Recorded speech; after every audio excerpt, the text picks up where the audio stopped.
যদি ছবি super bumper hit চিন্তা করতে হয় মিনিমাম 3 মাস সিনেমা হলে ছবিটা চলতে হবে। 3 দিনে বাম্পার হিট বলা যাবে না, এটা আলোচনায় থাকার জন্য অনেকে বলে। স্বজন ছবিটা নিয়ে আমি বরিশাল অভিরুচি হলে ছিলাম 1 মাস 2 মাস 3 মাস পার বাম্পার হিট, টিকেটের জন্য মারামারি কাটাকাটি। এটা আসলে কি আমরা যখন সহকারী পরিচালক হিসাবে কাজ করি তখনও সারা রাত জেগে হলে ল্যাবে প্রিন্ট করেছি সিনেমা হলে যাওয়ার জন্য ছবি, এবং হল থেকে অনেক সময় প্রিন্ট অনেক সময় একটু প্রবলেম হয়ে গেছে, সেই প্রিন্টটা আবার আসার পরে এই কপিটা আবার নতুন করে তৈরি করে আবার নিয়ে হলে যেতে হয়েছে।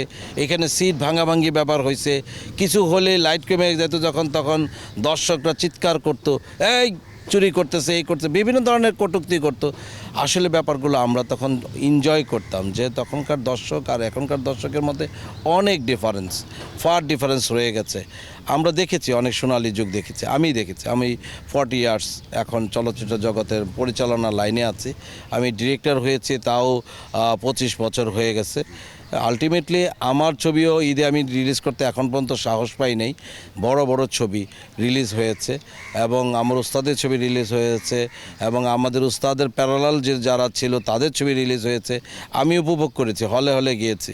আমার উস্তাদের স্বজন ছবিটা নিয়ে আমি বরিশাল অভিরুচি হলে ছিলাম 1 মাস 2 মাস 3 মাস। হ্যাঁ, মানে ওখানের দায়িত্বে আমার দেওয়া হয়েছিল প্রোডাকশন থেকে যে তুমি একটু তদারকি করে চুরি হয়।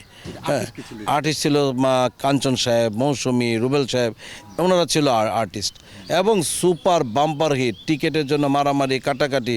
আমি যে একজন লোক ওখানে আসি বহিরাগত, আমার কাছে যাওয়া বন্ধু রিকোয়েস্ট করতো, ভাই একটা টিকিট দেন না আমাকে ম্যানেজ করে। আমি ফ্যামিলি নিয়ে আসছি, আমরা 7 জন আসছি। আলটিমেটলি ওই সুযোগটা এখন আর আমাদের নাই। এখন অনলাইনে টিকিট পাওয়া যায়, অনলাইনে পেলে আমরাও যাই, সবাই যায়, দেখতে যায়। এখন পরিবেশটা প্রেক্ষাপটটা চেঞ্জ হয়েছে অনেক কিছু। ভাই, এই যে আপনি যে সময়ের কথা বলছেন তখনকার সময় হচ্ছে যে আপনি বললেন যে 2 মাস 3 মাস। হ্যাঁ, এক হল থেকে 2 মাস 3 মাস ছবি নামে নাই। 3 মাস আমরা কেয়ামত থেকে কেয়ামত, আঁখি রাস্তা, বিদ্রোহী কন্যা, স্বজন, এগুলি মাসকার পর মাস হলে চলছে। এখনকার সময়ে 3 দিন ছবি চললেই সুপার হিট হয়ে যায়, বাম্পার হিট হয়ে যায় 100 হলে। হ্যাঁ, আর তখনকার হচ্ছে 1600 সিনেমা হলে 3 মাস চললেও এটার বাম্পার হয় না। এটার কারণ এটা আসলে কি তখনকার টিকিটের মূল্য একটা ছিল নির্ধারিত। হ্যাঁ, কম টাকায় টিকিট বিক্রি হইতে হয়তো 50 টাকা 100 টাকা।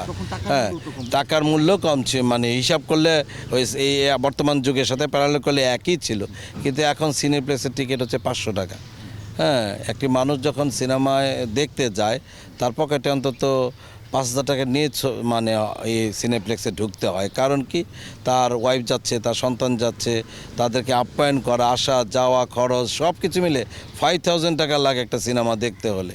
এখন সব শ্রেণীর দর্শক আবার ওই জায়গায় যেতে পারে না। সেই ক্ষেত্রে আমাদেরকে সিনেমা হল, হ্যাঁ, মানে হল পরিচর্যা করে সিনেমা হলেও যেভাবে সাউন্ড সিস্টেমটা নতুন করে সিনেমা হলে ছবি রিলিজ করা যায় সেই প্রচেষ্টাও করতে হবে।